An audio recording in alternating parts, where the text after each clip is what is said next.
Supply chain management can either be vertical or lateral. In today's episode, we look to understanding the difference between the both type of integration and which one works best for what type of organization. My name is Chinedu. Work with me on this episode. A vertical integration or a vertical supply chain management is one in which the ownership structure handles all the supply chain activities within that particular chain cycle. What does that mean? It means a supply chain in which every process, every activity of the chain is under the purview and supervision of a particular organization. From the raw material level to the component production to the plants, the distribution, the showroom, down till it gets to the final consumers, all this rests within the confine and the operation of an organization. Why? This exists because these organizations like this seek to have full control and efficiency over their processes because it gives visibility and it gives the control power to the ownership management structure. A typical example is a car manufacturing company delving into tire production as well, delving into spare parts production as well, down to the retail and the sales of it. So instead of partnering with a tire company, right, they would rather buy and acquire that company to be under their supervision. So there is full control.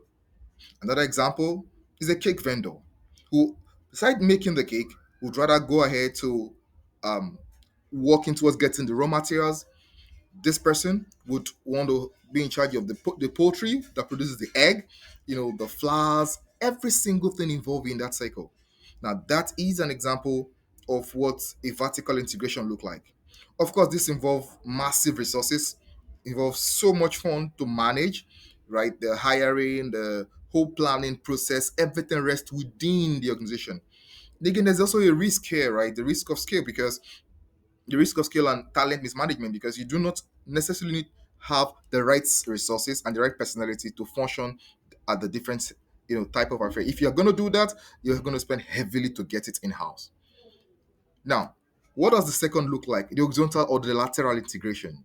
This is where, as you can see from the screen, there's a flow of information across both ends, right? But now people are allowed to function independently. Partnership is encouraged here. So the raw materials, the components, planning, the plant, company, the distribution, the retail, and the customers all come together now through a different means. So you can see the product flows from the raw material to the customers, where cash flows from customers down to the raw materials. What does this mean? This is a kind of supply chain in which activities are segmented and separated. So everybody functions for the collective good of all, but not necessarily within the same organization. So the element of control is not there because you cannot control someone else from a different establishment. However, you can collaborate. So the same example of the car manufacturing company would rather partner with a tire producing company as well as every other part involved. Instead of buying, no, you just do your bit, which is to manufacture, and allow the tire guys do their bit. Or the cake vendor, your focus and your interest is to make your cake, right? Why someone else supplies you the egg, as against you going to have the poultry or the farm where the flour and every other thing is produced, down to even having an outlet, right, for the sales. You understand? So all of these things boils down here. Now, the advantage of this, of course, is because it gives room for market expansion and dominance. Yes, because you're working with different stakeholders collaboratively. You do so much, and of course the economics of scale is there.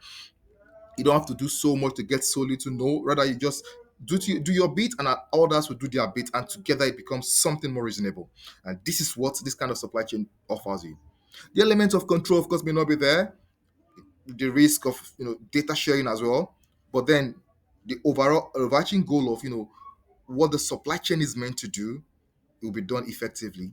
And then there's also the chance of collaboration, which allows experts to function effectively in their own world of the chain.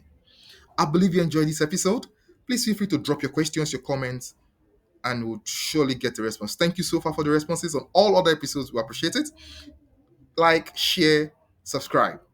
So much more is coming. I'll wait your response. Thank you and have a very good day. Bye.